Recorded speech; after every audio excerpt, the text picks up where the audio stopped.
Hi Ford Bankers, hope everyone's well there. I thought I would make a little video for you, give you an update of how life is down under for me and the family.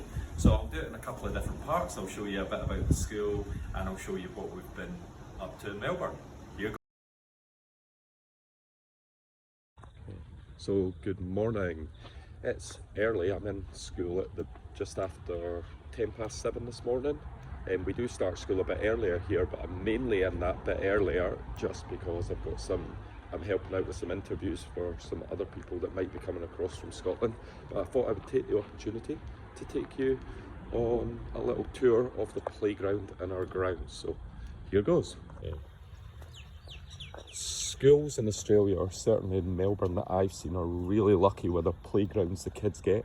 So here's just one of the parks that we have at our school, but there's actually about 3 or 4. We've got a nice AstroTurf area as well, although they're not allowed ball games on that. They actually have a community oval here where basically like a massive Aussie rules field or cricket field, whatever you like, and they can go and play on that with ball games as well. But they've got that. This is a huge school, so there's about 2,500 kids at this school. To put it in perspective, there is 13 year 2 classes, which is the year I teach, which is actually primary 3 in Scotland. So if you compare that to Ford Bank, where you've maybe got a primary 3 and a primary 2 free class, yeah, well, we've got 13 at that level, so it's absolutely massive. Little basketball court here as well. And here's going to my classroom. I'm a bit unfortunate, I don't really have a great view or anything from my classroom. I'm in one of the huts. So we have all these huts, so this is all year 2 along here.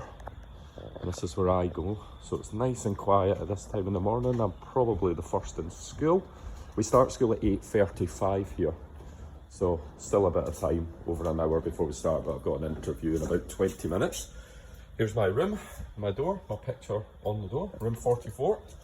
Let's go inside. Okay, inside the classroom now. So this is my classroom. Here, you get a little look. Nice television screen. Clock that doesn't work. Should really get that fixed, shouldn't I? So what we've got here, if I take you on a little tour, so a little bit different. All the kids here have their own little black kind of, they call that a locker. I would just call it like a cubby hole. But they've got their cubby hole here and they keep all their jotters in here. And although they don't call it jotters, the kids here laugh at me when I call it jotters. It's called a notebook. So for every subject they have it. They have about 8 different jotters here. STEM, humanities, Spanish, reader's notebook, writing notebook, maths notebook, and of course I have this from Scotland that I bought, their busy book that they all get to go on as they come in. They don't get that in the morning because they have to do 25 minutes of reading when they come in between 8:35 and 9 o'clock. The whole school does that. So their busy books, they get that for 10 minutes after recess break and after lunch. And that's a scrapbook. They have a vocabulary book. And they also have a health and well-being book. So they have loads and loads and loads. I'm actually about to put in an SWPS book, which is like a different kind of health and well-being book today as well. So there's going to be another one. They also all have their own little pencil, they call these their yellow book boxes. So they keep their reading books in there, their pencil cases. They keep their handwriting book as well. They have a handwriting book. They have Little Learners, which is basically phonics, learning some sounds. They're doing a bit of recap on that at the moment. So there is a lot of different jotters or notebooks in school. Let me show you our class library as well. You might recognise my bag. I've brought it all the way from Scotland. Anyway, let me show you my class library. So we have all these fiction and non-fiction books. So this is where the children can choose from in their personalised reading time in the morning.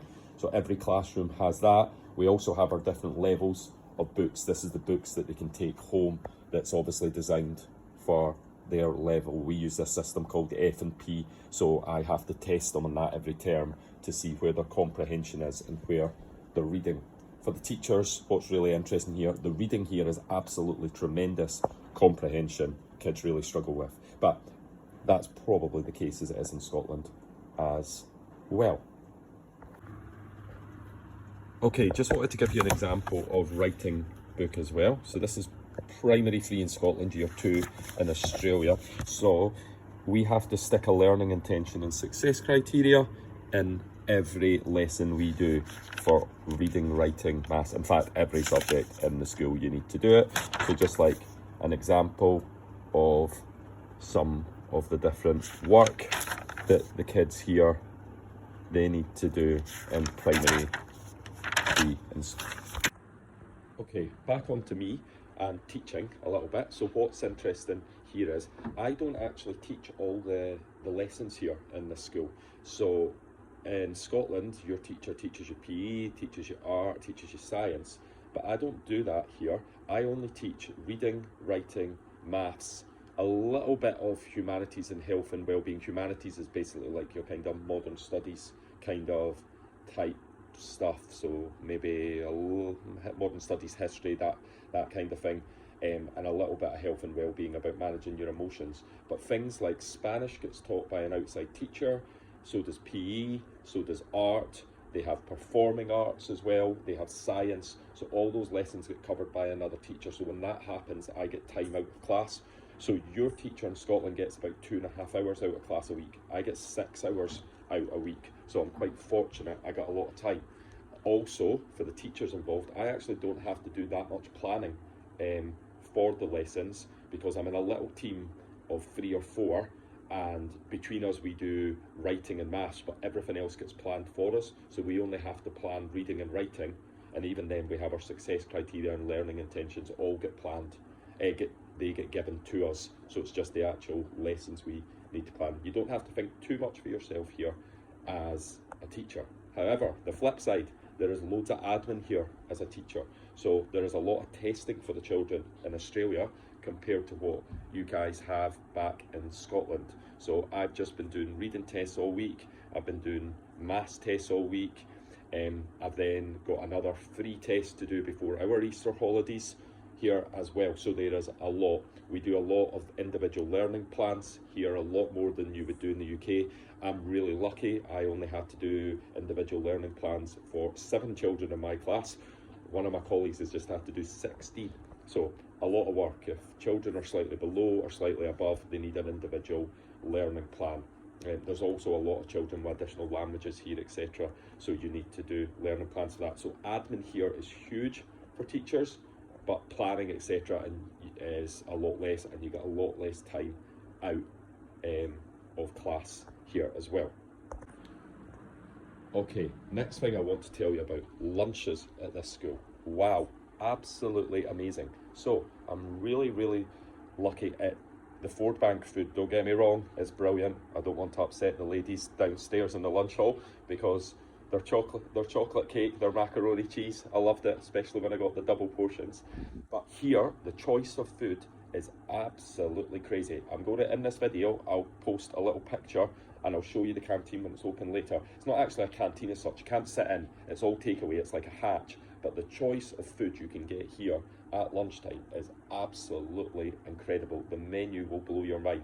You can get sushi, you can get pizza, you can get burgers, you can get salads, you get these Chinese dumplings. There's like quite an oriental feel to a lot of the stuff. It's absolutely amazing. Love it, the amount of different food you can get here. So that's a major plus point. I look forward to my lunch times.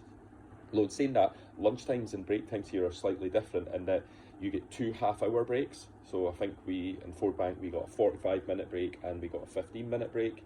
That's not the case here. It's 2 half-hour breaks you get in a day.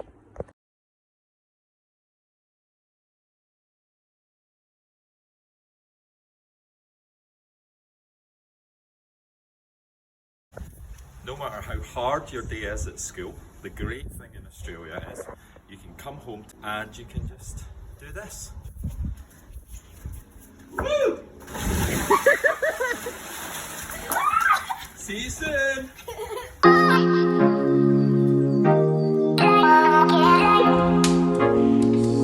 Bye.